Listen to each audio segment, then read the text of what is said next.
Welcome to my channel. आज की Pushpa impossible की एपिसोड का आगाज़ होता है राशि से। राशि सब घर वालों को अपने फ्लैट की तस्वीरें दिखा रही होती है जो कि ऋषभ ने उसे भेजी होती हैं।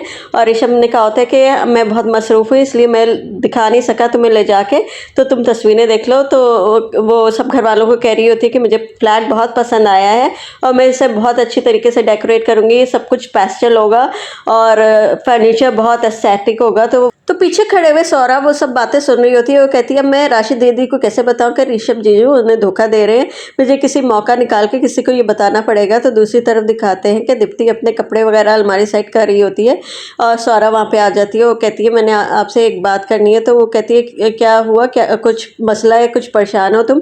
तो वो कहती है कि मैं आपको एक बात बताना चाह रही हूँ कि ऋषभ जीजू राशि दीदी को धोखा दे रहे हैं और सारी वो कहानी बताती है।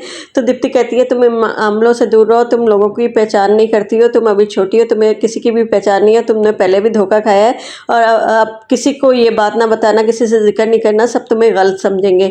तो वो कहती है ये सच है, मैं सच कह रही हूँ, लेकिन वो दीप्ति बिल्कुल भी नहीं मानती है। और दूसरी तरफ दिखाया जाता है कि कादम्बरी जेल में खाना खा रही होती है और सोच रही होती है मुझे जेल से फरार होना पड़ेगा क्योंकि मैं तितली से इतने दिन दूर नहीं रह सकती। और वो सोचती है कि मुझे इसके लिए क्या करना होगा। तो वो इमेजिनेशन में सोचती है कि यहाँ पे बहुत सारे गंदे कपड़े जाते हैं और ट्रक आते हैं, उसमें कपड़े लद के जाते हैं, तो मैं वहाँ छुप जाती हूँ। और वो ऐसा ही करती है, वहाँ जाके चादर ओढ़ के वो नीचे छुप जाती है। इतने में दिखाया जाता है कि जेलर सारों को चेक कर रही होती है कि सब खाना खा के अंदर आ गए। इतने में वो कादम्बरी के केबिन के सामने से गुजरती है जो कि खाली होता है और वहाँ पे कादम्बरी गायब होती है। तो वो कहती है ये मेरे से लुका छुपी खेलिए, चलो आके इसको ढूंढते हैं, इसे सबक सिखाते हैं। और वो जाते, उन्हें पता होता है कि वो वहीं छुपी होगी जहाँ पे कपड़े जाते हैं। वो सारे बंदूकें मारते हैं कपड़ों की थैलियों के अंदर। तो एकदम से कादम्बरी को वो लगती है और कादम्बरी चीख मारती है और जेलर उसे पकड़ लेती है और फिर ला के बहुत उस पे तशद्दुद करती है और कहती है तो आइंदा तुम ऐसा करोगी, तुम बोलो तुमने ऐसा क्या किया। तो वो कहती है मैं अपनी तितली से बात करना चाहती हूँ, तुम मुझे कॉल मिला दो, मैं इसके पैसे दूंगी। वो उसे 10,000 रुपये देती है और कॉल करती है तितली को, प्रार्थना को कॉल मिलाती है। प्रार्थना कहती है मैं चौल में ही हूँ और मैं तुम्हारी तितली से बात कराती हूँ। और वो कादम्बरी तितली से कहती है तुम परेशान ना हो, मैं आ जाऊँगी। तो तितली कहती है मैंने यहाँ पर नहीं रहना, आप मेरे पास आए, आपने मुझे क्यों नहीं बताया बापू के बारे में, और आपको पता था आप आके मुझे लेके जाएं और मैंने आपके साथ रहना है। तो कादम्बरी कहती है तुम फिक्र नहीं करो, मैं बहुत जल्द आ जाऊंगी और मैं मिल के तुम्हें बताऊंगी कि ये सब कुछ क्या हुआ था। और दूसरी तरफ कादम्बरी उससे कहती है जेलर को कि मैं तुम्हें 10,000 और देती हूँ, मुझे एक और कॉल करनी है।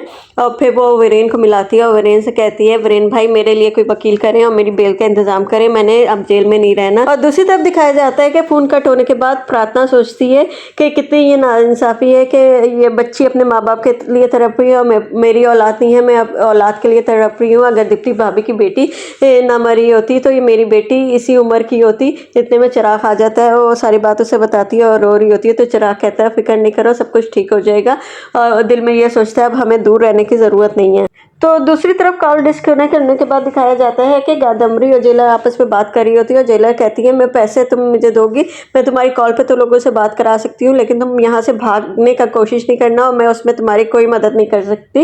और फिर दिखाया जाता है कि तितली बैठी हुई उदास होती है, रो रही होती है। वहाँ पर रोशन भी खड़े होते हैं और अंश भी खड़े होते हैं और तितली कह रही होती है मैंने यहाँ पर नहीं रहना। तो वो ये कह रहे होते हैं अंश और रोशन कि पहले तो तुम यहाँ बहुत खुश रहती थी और अब क्या हो गया। तो वो कहती है कि इधर मुंबई ने चौल ने मेरा बापू को छीन लिया है और पहले मेरे साथ बापू और माँ भी साथ होती थी और मुझे बहुत मज़ा आता था, लेकिन अब मुझे माँ और बापू बहुत याद आते हैं। अब मैं यहाँ नहीं रहना चाहती और मेरा गाँव ही बहुत अच्छा था।